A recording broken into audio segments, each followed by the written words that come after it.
Hello, everyone. Thank you so much for joining us once again on our YouTube channel. If you are new to the channel, please be sure, as always, to hit that subscribe button, hit that like button. But I'm not going to waste any time. I'm not here for shameless plugs.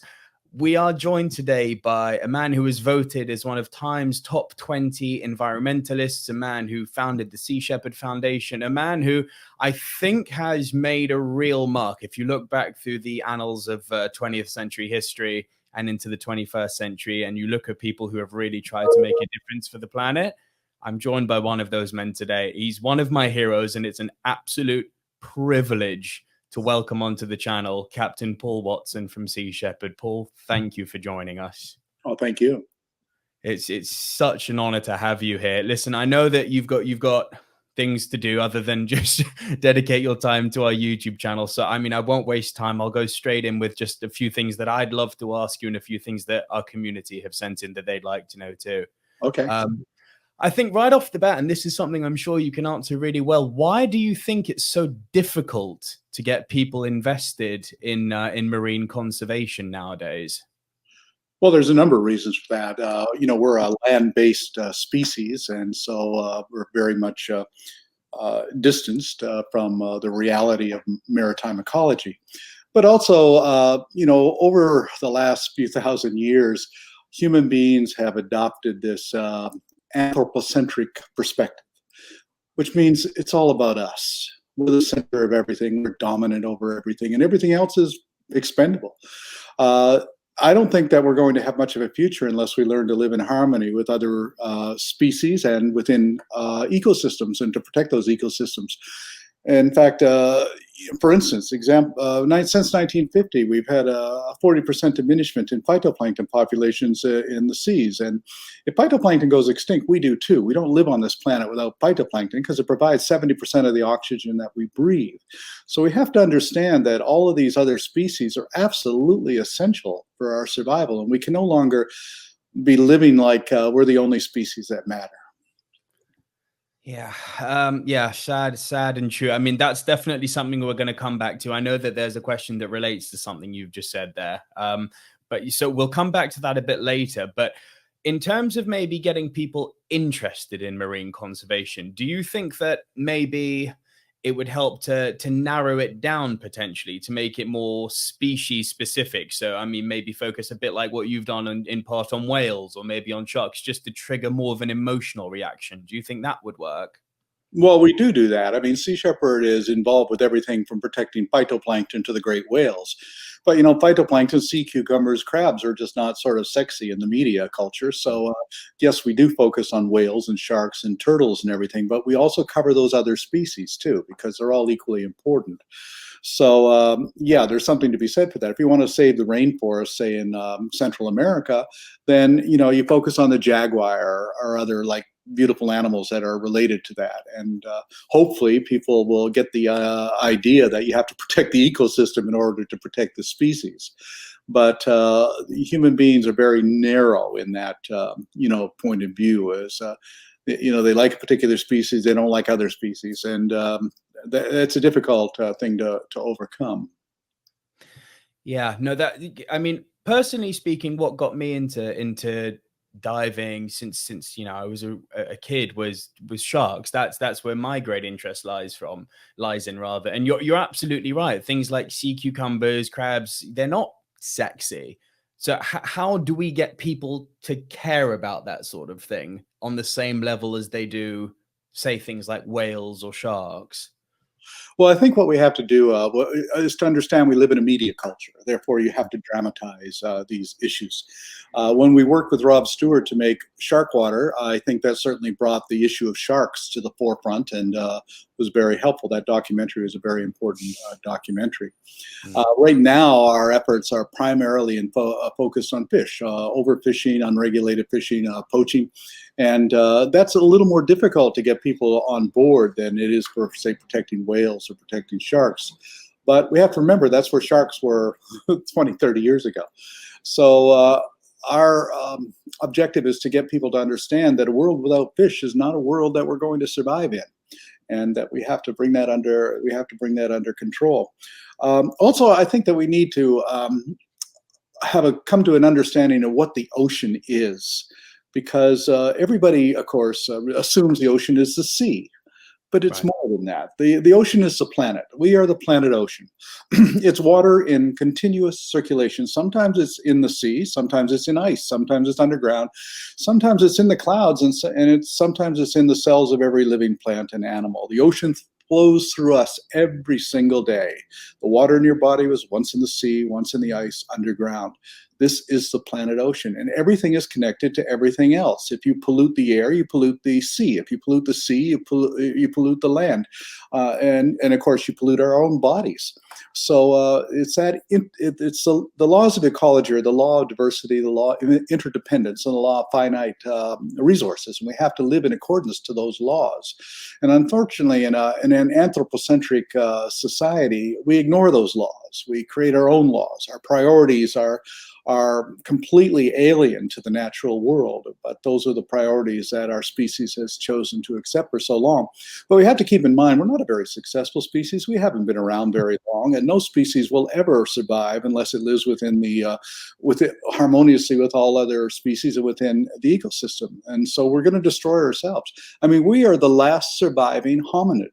The last surviving one. There's been many, but we're the only one. I mean, there's 700,000 species of beetles. They're doing far better than we are. So, we have to really come to grips with where we stand. One of the reasons that I learn a lot from indigenous cultures and their biocentric point of view, this understanding that we're part of everything. We're not dominant over everything, and we have to learn to live with all these other species. The Iroquois have a wonderful saying that says, you make no decisions in your life until you take into account the consequences of that decision on all future generations. Wow. and it's for statements like that I have, sorry if I'm gushing a bit here, but it's statements like that have made me a fan of yours for so many years. You've got a way of really articulating things that just sort of says, here's the facts and here's a reality check, and we need to get off our pedestal, essentially. You're so right. Statements like that make me a lot of enemies also. I can imagine. Speaking of enemies and speaking of getting off of pedestals, I need to bring in Mr. Donald Trump for a moment, because there's something he said recently that I'd love your take on. I'm sure you've heard it. It was, during the recent forest fires in California. He flew into California, and as he landed, he was first quoted as saying, "Trees explode." With regard to the forest, when trees fall down after a short period of time, about 18 months, they become very dry. They become really like a matchstick, and they get up, there's no more water pouring through, and they become very, very, they just explode. That left a bit to be desired in terms of what do you mean by that? But then during a meeting that followed that, the experts presented him with irrefutable evidence that these forest fires were down to global warming or climate change, not just poor forest management, as he was insinuating. And his response to that was, I don't think science knows, actually. It'll start getting cooler. You just watch. I wish science agreed with you. Well, I don't think science knows, actually. Tom? And yet people still supported him. So what I'm asking you now is, how is it possible to change such what appears to be alarming ignorance to reality? Well, Trump is not the problem. He's an ignorant man. But the real problem is the nearly 50% of the American population that supports him and thinks the way he does. They're anti-science. They are completely involved in the anthropocentric culture, what I call collective mass psychosis. And they choose to be ignorant. They're willfully ignorant. They're happy being ignorant. And so that's a real challenge. But really what we're talking about is the survival of humanity. If we don't eliminate that ignorance through education primarily, then our future doesn't look, it looks pretty bleak. I mean, look at the response to this pandemic. I mean, people are absolutely against taking any measures that's going to save themselves. All we have to do is go back to 1918 and see what happened there when, at first people resisted the masks and then they embraced them, and then, the numbers went down. But people just are obsessed with this under. The problem with America is this obsession with the illusion of freedom. Americans think they're the freest country in the world, and they are not. I'm an American also, but we're not. There are many countries that are free, or certainly far more freer political systems and everything. But the sentiment in this country is that nobody's free except for us. But they measure their freedom, and I have to have the freedom to own a gun. I have the freedom to say whatever I want. I have the freedom to be ignorant. I have the freedom to, to kill anything that gets in my way. I have a freedom to go and conquest the rest of the world in the name of American values. So it's a real problem, and the world is really, the rest of the world has got to resist that. I don't think, there's really not a difference between the two parties in the United States, Republicans and Democrats. I mean, the last election was really the Democrats versus Trump, not versus the Republicans. The Republicans did pretty well in the election, actually. And even get rid of some of those guys like Mitch McConnell and that. That's evidence that it wasn't rigged. How come they just went after again Trump and they didn't get rid of those horrible senators in the Republican Party? But they're both the Republicans and Democrats are just different sides of the same coin, and they're controlled by corporate America. The media is controlled by corporate America, and the problem is not fake news in the media. The problem is no news.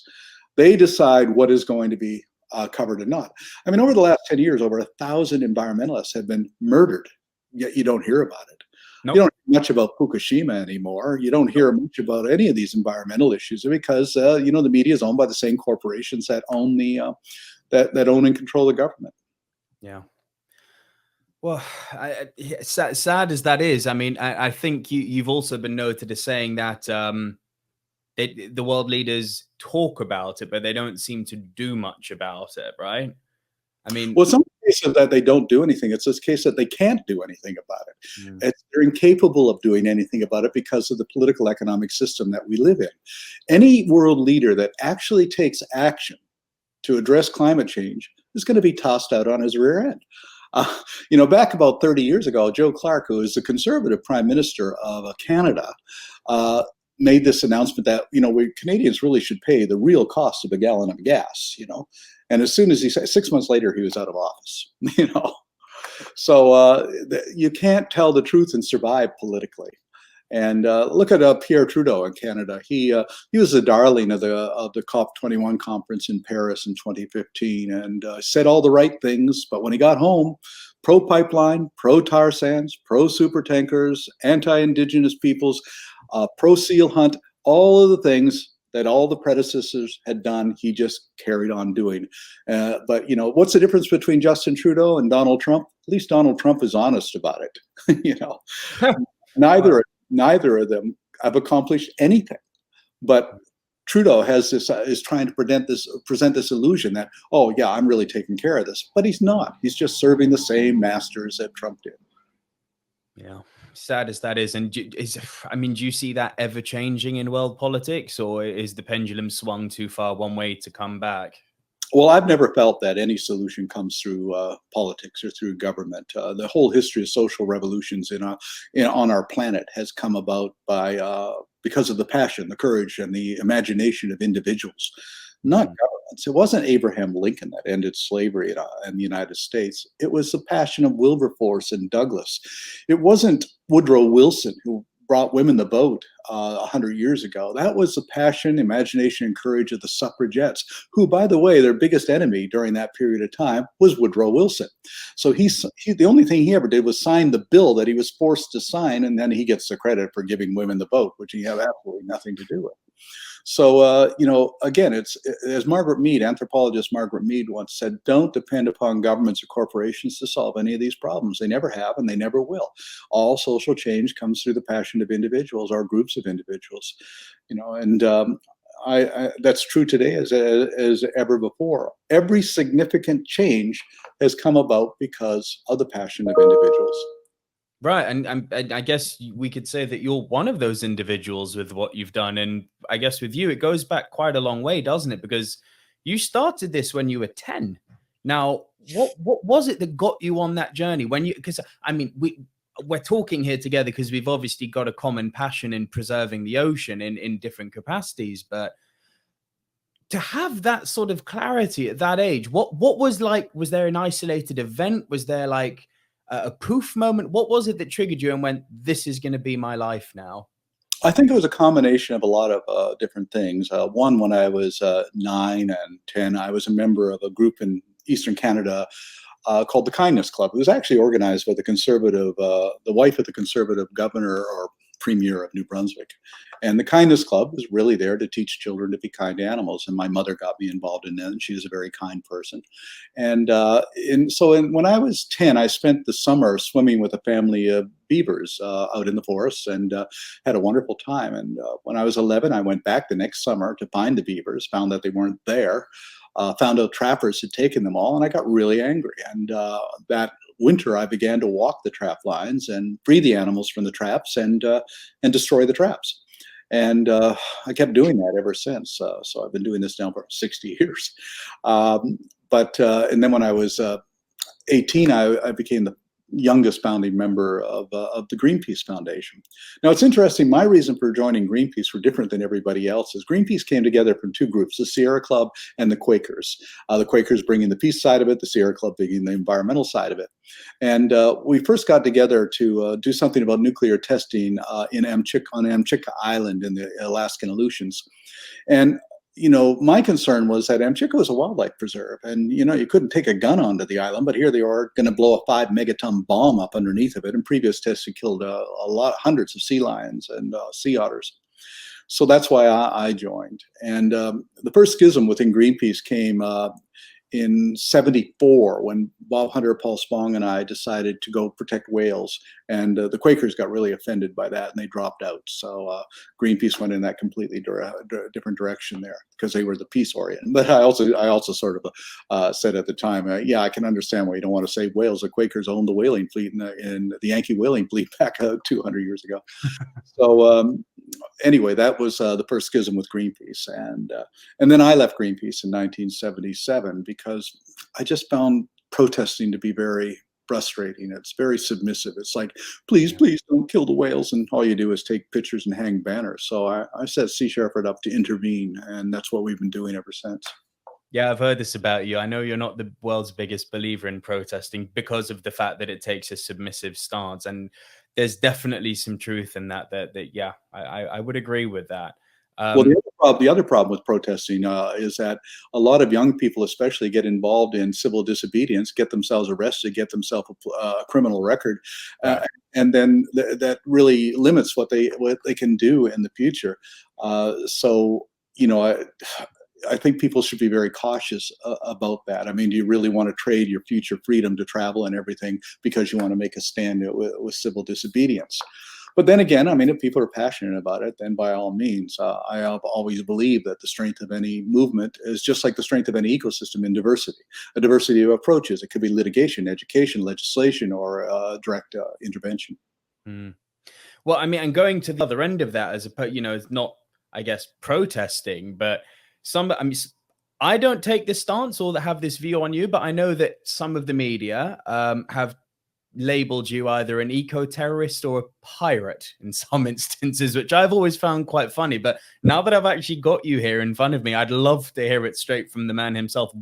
When someone gives you that label, like what's your response to it?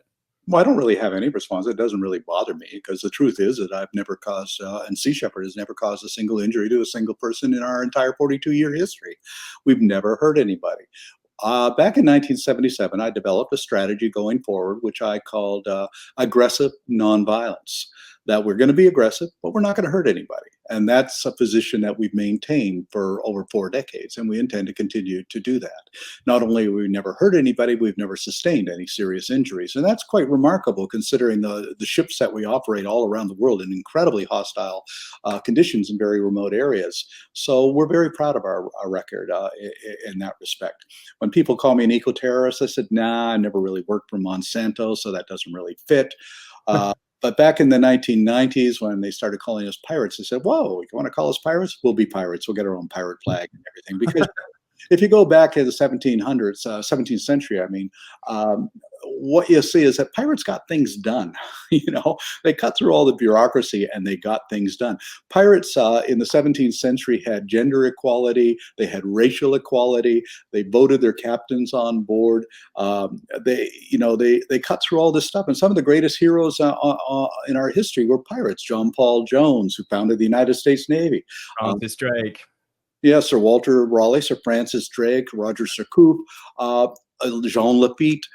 Look at Blackbeard. Blackbeard is a notorious pirate, but he used to attack slave ships, free the slaves, and give them a choice. Go ashore, be free, or you can join my crew if you like. And if you join my crew, you can rise to the highest level of your competence. I mean, unheard of.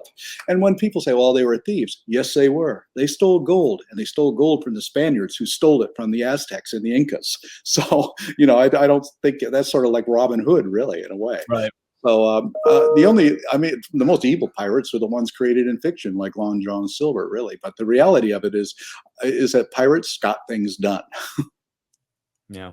Much like the Sea Shepherd. So I guess in relation to what you've just said, it's like, yeah, give me that label. But there's one thing you said there that I'd like to build on, because I'm fully aware that you've always taken this stance of aggressive nonviolence, and it's something I've loved about you, kind of like the Gandhi of the sea, I guess. But there's one thing which I know that people have often questioned, because there's that famous article, I Sink Ships, and I know, what was it, in 1986? That you sank the Icelandic ship. So how do you relate that to aggressive nonviolence? Well, we sunk Norwegian ships too. We rammed a lot of ships. These are non-sentient objects. You can't commit an act of violence against a non-sentient object. Here's the best way to illustrate our hypocrisy here. Many years ago, a ranger in Zimbabwe shot and killed a poacher who was about to shoot a black rhinoceros. And human rights groups around the world attacked him viciously. How dare you take a human life to protect an animal? And his answer, I think, really illustrated our collective hypocrisy. He said, if a man robbed Barclays Bank and ran out the door with a bag of money, and I shot him in the head and killed him right there in front of everybody, you'd put a medal on me and call me a hero. So how is it a bag of paper is worth more than the future heritage of this nation? This is what our values are oriented towards: property. And we equate property damage with violence. Meanwhile, we bomb the hell out of children all over the world, and that's considered war, and war is considered acceptable. We're very insane when it comes to that approach on that. When if somebody has got a gun and they're about to shoot somebody, and you grab that gun and you destroy it, that is an act of nonviolence. All Sea Shepherd activities are directed towards illegal operations. We destroy the property of poachers. We destroy the property of criminals. And to me, that's nonviolent. Mahatma Gandhi once said, when somebody called him a pacifist, he said, don't call me a passive anything. I've never been passive. Nonviolence was a tactic that worked really well for him, but it wouldn't have worked, and he admitted it. It wouldn't have worked against the Nazis. It wouldn't have worked against the Stalinists. It worked against the British. Why did it work against the British? Because it humiliated the British. It made them less righteous than he was. Because the British prided themselves on being very, very moral, and he was exposing that hypocrisy, and that's why it worked for him. Okay, I like that answer. That's very, very true. And while we're on that, so I imagine that the shipping vessels that were sunk in 1986, nobody got hurt on those, I imagine, because that would obviously go in line with your philosophy, right? No, there was nobody on board those vessels. Any whaling vessel that we sunk had nobody on board them at the time. Cool. And now you mentioned in your recent interview with In Depth, which the link will be above here, and kind of at the top of the show, you alluded to this. Anthropocentrism. So could you maybe elaborate for the viewers what you mean by that, and also how we can overcome it? Well, humanity emerged out of a biocentric culture, an understanding that we were part of everything and related to all other living things on the planet. Indigenous cultures still have that understanding in many ways. But with the development of agriculture and the development of hierarchical systems, and that we developed this attitude that well, we're better than everything else. We're superior. We're dominant. We're more intelligent. We're perfect. In fact, we're so perfect that we're going to make a god that looks like us and worship that god because we're really worshiping ourselves. And every single religion, every dominant religion on the planet is anthropocentric. And every single one of them puts humanity at the center of everything. And that to me tells me that they're false, because we're not the center of everything. In fact, we're not even the most important species on this planet, because, a few years ago, I had Brett Hume from the Fox Network called me up, and he said, did you actually say that worms and trees and bees are more, important than people? I said, yeah, I said that. He said, how could you say something so outrageous? I mean, that worms and trees and bees are more important than people. I said, well, because they are. Because they can live here without us, but we can't live here without them. Ecologically, they're far more important than we are. Just because we don't understand that doesn't mean that that's not the reality. That's not the truth. I mean, this planet is actually governed and ruled and dominated by bacteria, fungi, algae, viruses, worms, insects, and trees. These are the. Look at it this way: the Earth is a spaceship. And that spaceship is on this incredible voyage around the Milky Way galaxy. And every spaceship has a life support system. It provides the air we breathe, the food that we eat, and regulates climate and temperature. And that life support system is run by a crew of sentient beings, or non-sentient beings even, but a crew of living things. And they operate everything. They operate the machinery. We humans, we're not crew members. We're passengers. We're having a wonderful time entertaining ourselves. But what we are doing is murdering crew members. We're killing them. And there's only so many crew members that you can kill before the machinery begins to break down and it all begins to fall apart. And the spaceship is then exposed to disaster. And I think that's the situation that we're in right now. We have to protect our crew members. That's a great analogy. Great analogy. Now, I'd like to come back to something you also mentioned earlier at the COP21 conference in Paris. You referred to Mr. Trudeau, but I know that at this conference you suggested, and I know you also prefaced it with nobody's going to listen, but you did suggest that to really help our oceans, a moratorium on industrial fishing was needed. Right. I agree with you on that because, well, yeah, I agree with you on that. I've got my own personal reasons that validate what you've said, but that's boring. Can you actually, the more important question here is, can you actually ever see that happening? And if not, are we buggered? Are we in serious trouble? Well, it'll either happen by choice or it'll be forced upon us. For thousands of years in Polynesia, the shamans they practiced this thing called kapu, where they would declare, say, a bay in Bora Bora to be kapu, which meant that there would be no fishing in that bay for 20 years. And if anybody was caught fishing in that area, then was given the death penalty. They took it very seriously. And people said, that's a little extreme. No, because the shaman understood this one fact: that the fish disappeared, so did they. They didn't survive without them. And so therefore, it was a crime. And today, there are no kapu areas. There are no places where the fish can hide. I mean, Rayathon, the fish finding company, actually, they make a fish finder. The motto of that product is, the fish can run, but they can't hide. And that's the problem. There's no place to go. We need a moratorium. If we don't have a moratorium on industrialized fishing, by 2048, according to Dr. Boris Worm or Dr. Daniel Pauly, I think they're being very conservative. I say by 2030, there won't be any fishing industry because there won't be any fish. It's as simple as that. So if we want a future there, then we have to start taking action right now. But here's the problem. Fishermen have been replaced by corporations. And these corporations are only concerned about short-term investment for short-term gain. They don't care about the future of the fisheries. Mitsubishi, they go after bluefin tuna. They have it stored in warehouses. They got a 10, 15-year supply in their warehouses.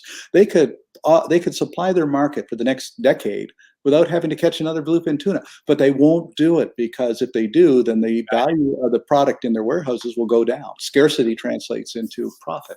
And if the bluefin goes extinct, well, that's okay because now it's priceless what they have in their warehouse, and they'll just move their profits into another area, whether it be, they started out building munitions, so it doesn't matter. The entire West Coast Canadian fishing fleet is now owned by one man, Jimmy Pattison, who started off as a used car salesman. He doesn't care about the environment. He doesn't care about the orcas. He just cares about making as much money as he possibly can. This is a major sickness amongst human beings. Make as much money as you possibly can. I don't really know why. I mean, there's only so much you can spend, but it's like we gotta have billions. We gotta have 100 billion. I want to be the first trillionaire. That kind of thing. But it makes no sense. I mean, these billionaires right now could solve a lot of the world's problems if they actually, would apply themselves to do it. But again, that mentality that got them those billions of dollars, is what's driving them. Though there are exceptions, I have to say. There are a lot of rich, wealthy people who do actually put their money to address these things. So. So it's not all black and white, is what I'm saying. But for generally, it's that mentality that's a problem. What was the name of these areas where you weren't allowed to go that the Polynesian shaman gave? What was the name? Well, the practice was called kapu. Kapu. We declare this area to be kapu. And the problem today, for instance, we have marine reserves. Right, that was going to be my next question. Yeah, we have marine reserves and sanctuaries, but we don't have enforcement. So that's where the poachers go. We know there's going to be fish there, so we're going to go there. That's why they go there. But so without enforcement, those sanctuaries are pretty much useless. They're just a magnet for criminal activity.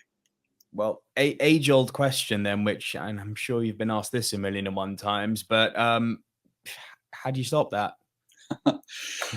Get the will. A good example of, back in 2015, we went after the toothfish poachers down in Antarctic waters. And we actually, within 1 year, we had shut them all down. The first one we went after was the Thunder, and that started the longest pursuit of a poacher in maritime history, 110-day pursuit from the coast of Antarctica to equatorial West Africa. And they ended up sinking their own ship in order to destroy the evidence. And we boarded that vessel and got the evidence before it sunk. But one of our vessels went after a vessel called the Ping, which is another illegal toothfish poacher. But as we were approaching it, a New Zealand Navy vessel came up, and we just handed it over to them. Okay, you guys are here. You can take the situation. We're going to go carry on because the Sam Simon had to go recover the net from the Thunder. So what did the New Zealand Navy do? They ordered the captain to stop and said, we're going to board. The Ping captain said, no, you're not going to board. We're not going to let you board. The New Zealand Navy went home. That was it. Later, months later, before the New Zealand Parliament, the admiral of the fleet was being questioned by members of Parliament. They said, well, why didn't you stop them? Well, we considered it to be too dangerous. And they said, but Sea Shepherd stopped them. Why couldn't you stop them? And the admiral said, respectfully, sir, we're not pirates. We're not Sea Shepherd. So in other words, we get things done. The navies, Jacques Cousteau said back in the 1990s, he said, if the navies of the world had any sense of moral responsibility, they would be out there saving our ocean instead of playing silly little war games with each other. And actually, we attract a lot of people from the Coast Guard and the Navy who get involved. One of our captains is a former chief of staff and an admiral of the Italian Navy, retired, and now he's joined us, and he's one of our captains. So we're finding that we're attracting people who couldn't really get their job done in the branches of the military or enforcement that they were involved in, and now they're able to to at least get. Yeah. Well, yeah, I mean, it's really sad to hear that, the moment you actually do something, you're accused of piracy, but then when they don't do something, it's like we're holier than holy. Well, actually, when we went after the toothfish fleet, they had been operating for 10 years. New Zealand, Australia, Interpol, nobody was doing anything about them. They had taken $60 million worth of illegal toothfish out of the Southern Ocean. every time we would see them down there on our whale campaigns and report them, and nobody did anything. When we decided, okay, we're going to go after them, the Australian government immediately said, no, you can't do that. First of all, you're not going to find them. And if you do, and we're not going to help you, but if you pull those nets out of the water, we'll charge you with illegal fishing.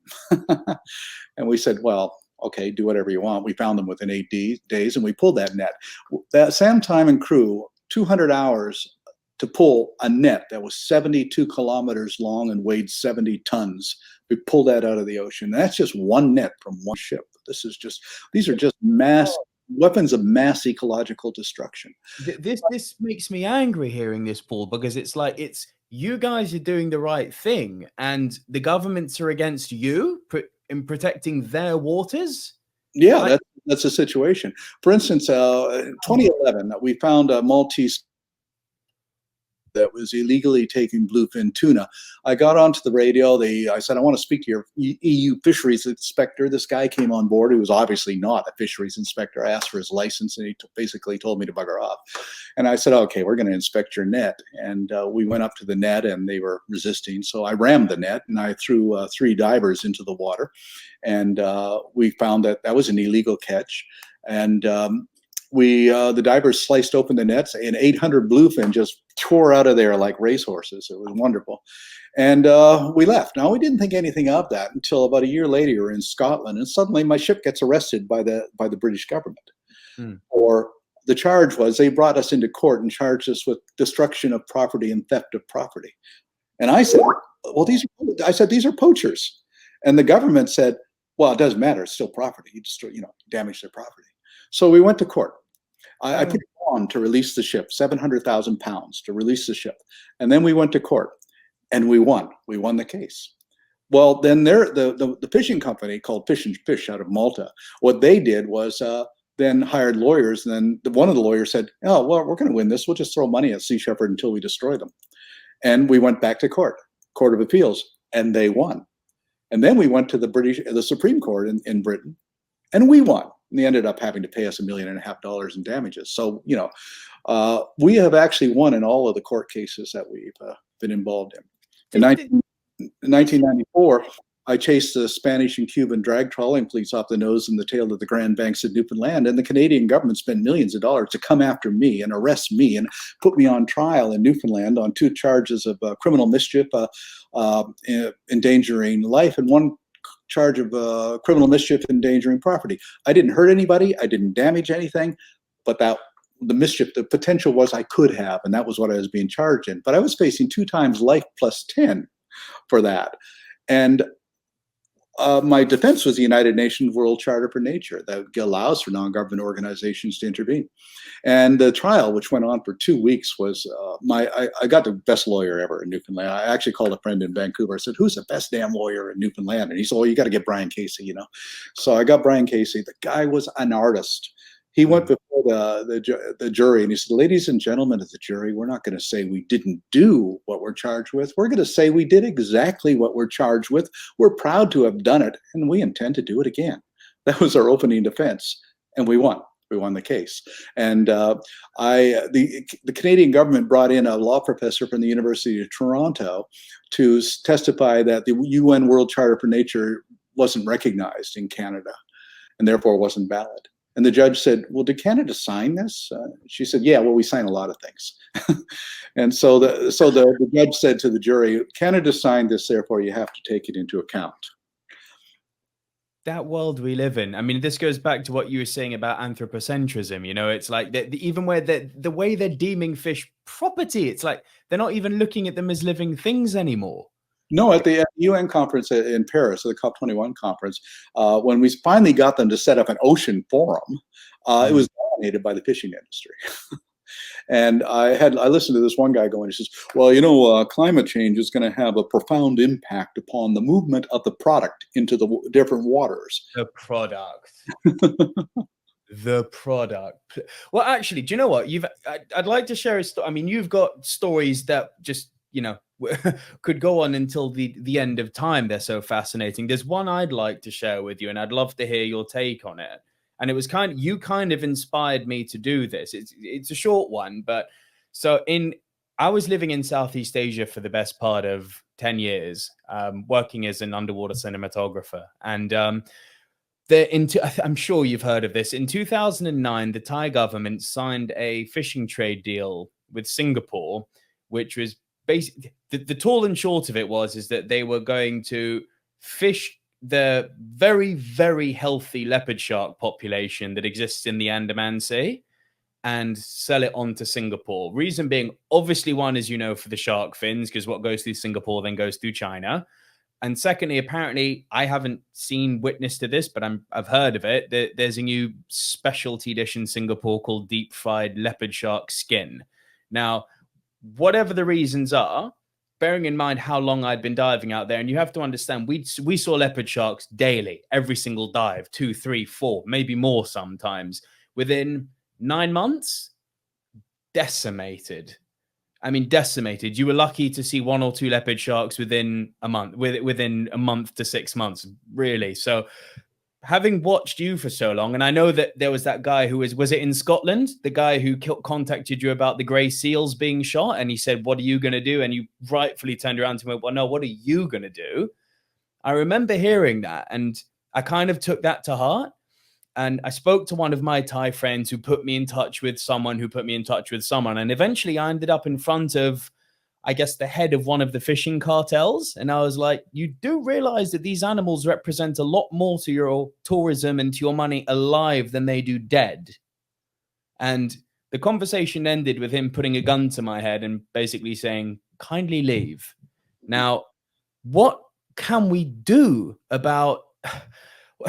How can we show people who don't want to be shown otherwise the benefits of preserving their own waters? Because I took your words to heart. I tried, but it was like, well, that made me, have to back out. I was tempted to call you, to be honest, and to reach out to you and think, how do we do that? But well, of course, your story is a story of almost every species in the ocean. It's constant pathway to diminishment. But I'm not sure whether we can do anything really to convince the greater majority of human beings to take action. That particular person, his concern was with his particular industry. He didn't care about the tourism industry, obviously. But I learned a very valuable lesson way back in 1973 when I volunteered to be a medic for the American Indian movement during the occupation of Wounded Knee in South Dakota. And we were surrounded by 3,000 agents. They were shooting at us every night, and 46 of people were wounded, 2 were killed. I went to Russell Means, the leader of the American Indian movement, and I said, we don't have any hope of winning. The odds are against us. So why are we continuing? And his answer has stayed with me forever. And he says, well, I'm not concerned about the odds. I'm not concerned about the winning or losing. We're here because this is the right thing to do, the right place to do it, and the right time to do it. Don't worry about the future. Concentrate on the present. What you do in the present will define what the future will be. And that's all you can do, and don't be depressed or whatever. Just apply yourself to doing the best you can do in the present. Now, sometimes when people say, well, it's an impossible situation, how are we going to deal with that? Well, sometimes the solution to an impossible problem is to find the impossible answer. And that can be found through the application of imagination, passion, and courage. In 1972, the very idea that Nelson Mandela would become president of South Africa was unthinkable and therefore impossible. And yet the impossible became a reality. So I believe that can hold true for a lot of these things. Things change, and they change through continuous applied pressure from a diversity of approaches. It's a movement. The ecological conservation movement is the fastest growing movement on the planet. It's a global movement, and it gets stronger every year. And it gets stronger every year because people are seeing and experiencing the diminishment. They're seeing what's happening. The world is getting more and more diminished every day. Unfortunately, one human attribute that we have is this constant adaptation to diminishment. We just accept it. We just carry on and go on. Right. this species of fish gets wiped out, we just move on to whatever else is convenient. In 1965, the very idea of that in 40 years you'd be buying water in plastic bottles and paying more for that water than the equivalent amount of gasoline was unthinkable. It was, who would do that? Here we are. And yet we adapted to that. I remember I was raised in a fishing village, and one of the things that nobody ate in this fishing village were mussels. They're considered dirty. Now I go back to my hometown. That's what they got on the menus. The scallops are gone. The cod is gone. And one of the fish that nobody ate at the time was turbot, because that was considered a garbage fish. I mean, don't want to insult the fish, but that was what the chefs considered it to be. But now that's the fish you get in the best restaurants in New York or Paris. We've adapted to that diminishment. And so, I always joke that if we don't do something in 20 years, we'll be sitting down for jellyfish salads, because that's what'll be left. Yeah. Before I answer this next question, I want to give you a chance to elaborate on something that you've said, because you've often drawn a very, very stark contrast between tourism and traveler.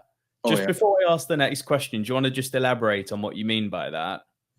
Well, I think traveling is an incredible experience, and I spent many years of my life traveling through Africa and Asia and that, and it was very educational. Travelers go into a place and they don't disturb the culture, they don't disturb the ecosystem, they live with the people. Tourists go in there and they want to dominate with their culture. The Galapagos is a good example. When I first went to the Galapagos, there was only one place to make a telephone call, and you had to line up for an hour to make it.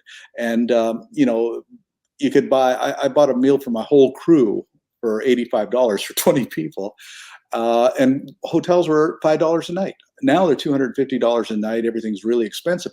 The tourists now want beef, they want steak. So therefore, let's bring in some cows and bring cows to the Galapagos, which they shouldn't be allowed to do, but they do.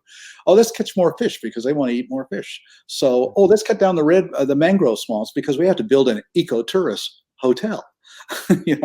And so tourists travel and they want comfort. They want their creature comforts, their material comforts wherever they go. It doesn't matter whether it's Africa or Asia or whatever. That's what they want. A traveler sits down and for instance, I had a really good friend. He's passed away now, but he went back to the Great Rift Valley. He was I think the first white guy to actually walk the entire length of the Great Rift Valley, and befriended people along the way. He ate their food. The only thing he had was a recipe for pancakes, which he actually taught a lot of the people along the way.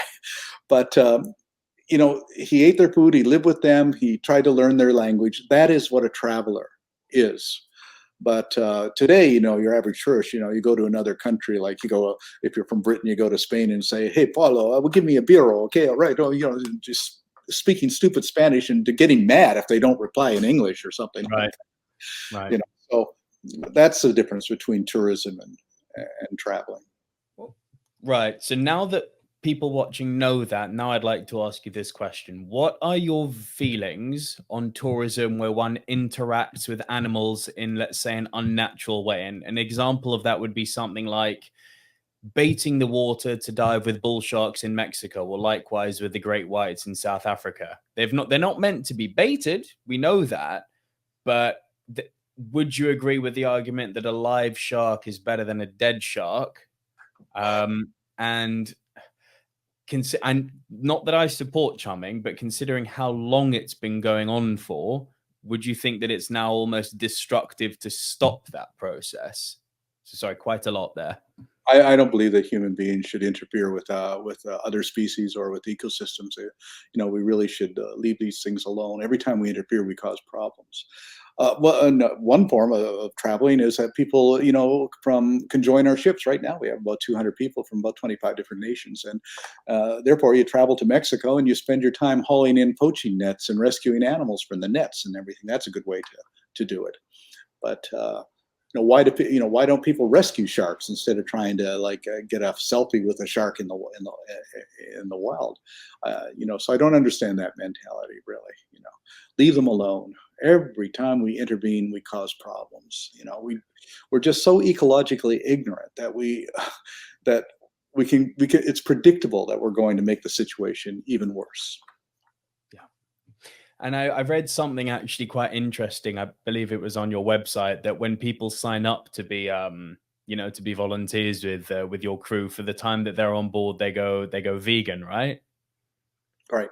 Love that. So what I'd like to know then is, speaking to the whole world now, let's say anyone who's got their eyes on this video and who've heard your words and who have been inspired by you, which I hope they have, and they can't, they've got daily lives, as you said, we're all anthropocentric, we can't make big changes. But if you could list 3 realistic changes that we could do in our daily lives to make a difference and reduce our carbon footprints and the impact we're having, what would you say to people to do? Well, the biggest thing, of course, is transition to a plant-based diet. The meat industry, we slaughter 65 billion animals a year, and that's not counting the fish, which is actually even more. Yep. And some 40% of the fishing industry is caught to feed those livestock, whether it be domestic salmon or pigs or chickens. And that we live in a world where chickens actually eat more fish than all the world's albatrosses and puffins put together. We live in a world where pigs eat more fish than sharks, where cats eat more fish than seals. That's a kind of economic system that we've created. The meat industry is the single greatest contributor to groundwater pollution, the single greatest contributor to dead zones in the ocean, the single greatest contributor to greenhouse gases. I mean, if we're really serious about it, we have to understand that this planet doesn't have room for 8 billion meat-eating primates. It's just an unnatural situation. The predator should never outnumber the prey within an ecosystem. And when it does, then the prey is going to be diminished and will go extinct. So that's the number one thing, I think, is that.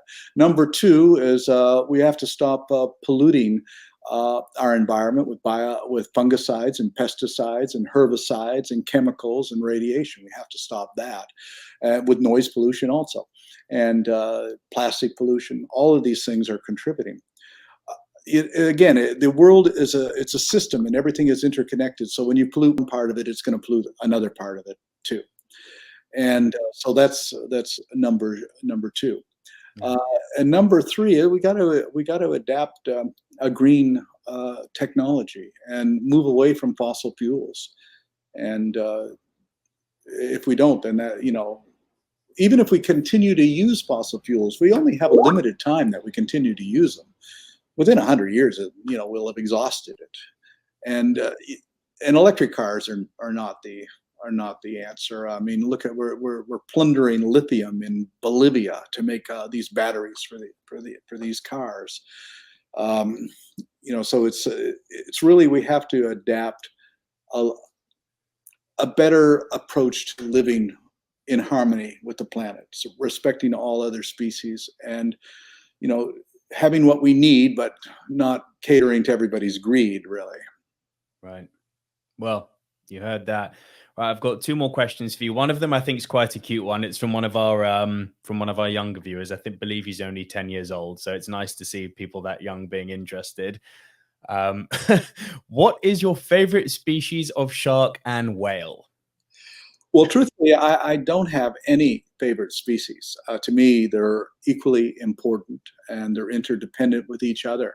So I really have never had a favorite species of animal or plant. So that's always been my philosophy on that, is to look on all of them as equally important. Well said. Well said. Look, last question, and I'm quite curious about this as well. How do people get involved with the Sea Shepherd now? Because obviously you see Whale Wars, you see all the movies like with Shark Water, and it almost seems, and I know you're a big believer in making things dramatic in order to make them, appealable to people. And your Bo Derek example with the wolves in Canada, for instance, I love that, reading about that. Happy for you to go into detail on that if you want, but it all seems almost unattainable for some. How, if people really want to get involved with you, and this could be to scuba divers, it could be to media people, underwater media people, people who are just interested in conservation, the full gamut, how can they get involved? Well, there's numerous ways to be involved with Sea Shepherd. One, by volunteering to be a crew member, and pretty much anybody can do that if they are passionate enough to do it. Get a crew application online and get involved. Another one is to be a shore supporter. That is, being a member of a Sea Shepherd chapter, and we have chapters all around the world. That their job or their role is one, to support the crews on the ships, and through fundraising, through activities, and two, to clean up beaches in their local area and get involved in local initiatives. And three, to become a supporting member, which is a contributing member. Those are the three ways really you can get involved with Sea Shepherd. But what is most important is for people to look at what is each person passionate about, and what can I do to make a difference, and how can I utilize my particular skills, my particular abilities and experience to make this a better world. So, you could be a filmmaker, you could be a lawyer, you could be an educator. I mean, all of these things, an artist, it doesn't matter as long as that's what your focus is on, contributing to solving the problems. We all have our own unique abilities, and we should nurture those. But there also, you have to understand, we do live in a media culture, and the media defines reality. That's why our most powerful weapon is the camera. We document everything. A camera, if it's not on camera, for all intents and purposes, it didn't happen. So we have to get it on camera. But again, the media only understands four things. I'm talking about the mainstream media. And those four elements of media are sex, scandal, violence, and celebrity. And you have to have one element to get a story, four elements for a super story. And so that's what we have to incorporate within our approach, is to dramatize our stories. How Whale Wars began is I went to all the different networks and I said, look, the biggest show on Discovery right now is a bunch of men going into a very remote and hostile area every week to catch crabs. I can give you men and women going to a far more remote, colder, and more hostile area to save whales. It has to be more compelling than catching crabs every week. And, they went for it, and it became the #1 show on Animal Planet. Now, it could have been bigger if I had played the game that Deadliest Catch does, with, dramas with drugs and alcohol and people beating their wives. But we didn't want to play that game. But I think we did a pretty good job in doing what we did, because Whale Wars was really the only real reality show that wasn't scripted. They couldn't tell us what to do or where to go, and we couldn't tell them what to edit. And so it was a good partnership between Animal Planet and Sea Shepherd, and I think it worked out quite well. And when people say, well, how come Whale Wars isn't continuing? Well, we won. Japan is no longer in the Southern Ocean. Yeah. And to that, I can only, as a diver, I can only thank you for your efforts on that. Well, I should also add, too, is that the greatest ambassadors for the sea are divers and surfers and sailors. And therefore, we always work with those three very important communities to try and address a lot of these problems. Divers, surfers, and sailors are the ambassadors for the ocean. Right. Well, guys, you're watching this on Global Underwater Explorers YouTube channel. This goes out to our channel demographic, which is the divers of the world. You've just heard it here from Captain Paul Watson. If you are interested in getting involved with conservation and you want to help with the Sea Shepherd anywhere in the world, I know you've got 42 different chapters now, don't you? Yeah, we're in the UK and France and Germany and Italy and South Africa, Australia, New Zealand. Go on and on. So you can get involved, and if you're a diver, you're essentially one of the ambassadors, as Captain Paul has said. So, Paul, I don't want to damage these great words you've said. So I'm gonna stop there. I'm gonna honestly thank you so much for your time today. Like, thank you. It's been honestly as I said, I've been a fan of yours since I was really, really young. You're one of my main reasons for wanting to get involved with conservation. You're one of my big inspirations when I talk to people about oceanic conservation. So just for all the years you've been doing this, I can't thank you enough. Well, thank you. And I really, really appreciate your time today. So guys, do get involved with the Sea Shepherd. You can just see it behind Paul there, seashepherd.org. Send in an application, whether it be on one of the vessels, whether it be a beach cleanup, whether it be supporting them a bit financially. Just get involved and, help save the oceans. I think that's the best way to say it. Paul, is there anything else you'd like to add? No, I think we covered it. I think we've covered it really well. As I said, it's been a blessing speaking to you today. Stay safe in Vermont, and really, thank you so much. Thank you. Bye.